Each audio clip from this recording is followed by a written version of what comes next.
the throne. He would go on to rule Morocco for 17 years, further consolidating his father's gains, successfully defending the realm against the Portuguese, the Spanish, as well as the Ottomans.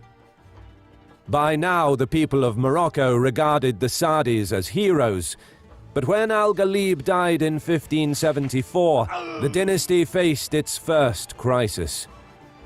Namely, when the late Sultan took the throne 17 years ago, his younger brothers Abd al-Malik and Ahmed al-Mansour fled Morocco to escape his purge of all dynastic rivals in the country.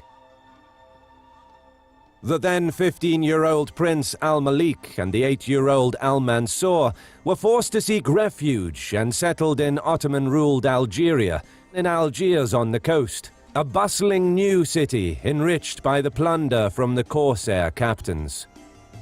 From there, some years later, the two brothers traveled the vast expanses of the mighty Ottoman Empire, gaining valuable experience, as well as education and training from their generous hosts. The two princes participated and distinguished themselves in the disastrous Battle of Lepanto in 1571, and volunteered to take part in the recapture of Tunis in 1574. It was this fighting spirit that brought them to the attention of Sultan Murat III, who sought to expand Ottoman influence into Morocco and offered to provide the older brother Abd al-Malik with men, money and munitions to help him take the Saadi throne. In exchange, Abd al-Malik promised to pay 15 tons of gold as tribute and lease the port of Larache to the Ottoman fleet. Acquiring such a large and well-built port on the Atlantic would allow the Ottoman Empire to outflank Spain in future naval conflicts, and would give the Algerian corsairs an opportunity to intercept the silver bullion being shipped from South America to Seville. However, it was agreed that these plans would be put on hold for now, as al-Malik did not want to antagonize Spain, and also aimed to prevent Morocco from becoming an Ottoman protectorate. The Ottoman-backed invasion of Morocco in 1576 was a resounding success.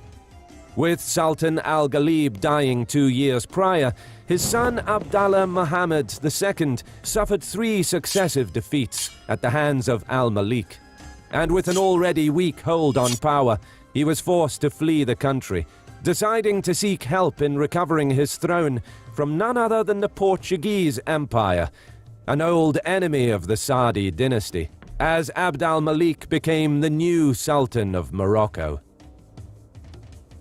This was music to King Sebastian's ears, who began preparations straight away. This was music to King Sebastian's ears, who began preparations straight away. He now had a pretext to invade and conquer Morocco under the cover of helping his ally Abdallah Muhammad to regain his throne. But, more importantly, the invasion was an opportunity to slow down the seemingly unstoppable advance of the Ottoman military machine towards the Atlantic, which could threaten the security of the Portuguese coast, their strongholds in Western Africa, as well as their invaluable trade from across the Atlantic. The 24-year-old Sebastian became King of Portugal at the age of 3. He was mostly looked after by his grandmother, and although